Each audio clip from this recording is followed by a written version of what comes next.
যুক্তরাষ্ট্রের বোমারু বিমানের গর্জনে যখন কেঁপে ওঠে আকাশ, তখন আর কেউ ভাবে না এটা সিনেমার কোনো দৃশ্য। ঠিক এমনটাই ঘটেছে গত 22 জুন। মার্কিন যুক্তরাষ্ট্র তাদের স্টেলথ বোমারু বিমান থেকে ইরানের একটি গোপন পারমাণবিক আস্তানায় নিক্ষেপ করেছে ম্যাসিভ অর্ডিন্যান্স পেনিট্রেটর MOP, যা পরিচিত মাদার অফ অল বম্বস নামে। এই বোমটি সাধারণ কোনো অস্ত্র নয়, এটি বিশেষভাবে তৈরি যাতে মাটির বহু গভীরে লুকোনো শক্ত ঘাঁটি বা বাংকারে ঢুকে বিস্ফোরণ ঘটাতে পারে। এতে ব্যবহার করা হয় শক্তিশালী আর্মার কোটেড মাথা, যা সহজেই ঢুকে পড়ে কংক্রিট বা স্টিল দিয়ে সুরক্ষিত বাংকারের ভেতরেও। তবে এই ভয়ঙ্কর বোমারুকে ঠেকানোর এক অভিনব কৌশল উদ্ভাবনের দাবি করেছে চীনের বিজ্ঞানীরা।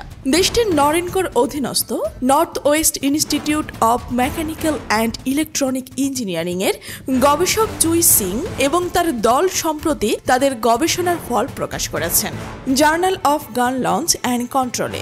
গবেষকদের মতে MOP বোমাকে ধ্বংস করতে হলে সামনের শক্তিশালী অংশে নয়, বরং পাশের দুর্বল জায়গায় আঘাত করতে হবে, কারণ এর পাশে মাত্র কয়েক সেন্টিমিটার পুরু পাতলা স্টিলের আবরণ থাকে, যা তুলনামূলকভাবে দুর্বল। পরীক্ষামূলকভাবে তারা ব্যবহার করছেন সুইস প্রস্তুত ওরলিকন GDF কামান। এটি মাত্র 2 সেকেন্ডে ছুটতে পারে 36টি গুলি।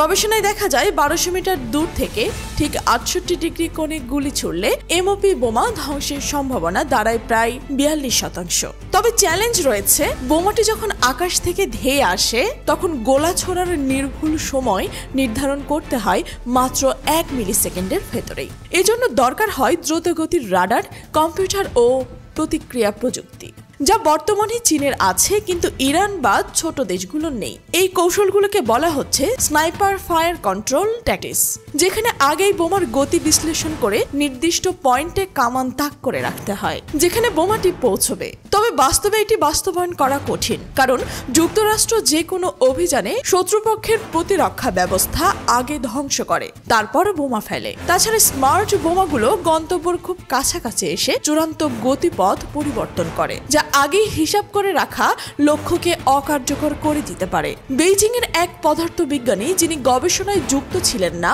সতর্ক করে বলেন, চীনে যা কাজ করে তা অন্য কোথাও কাজ করবে না এমন নিশ্চয়তা নেই।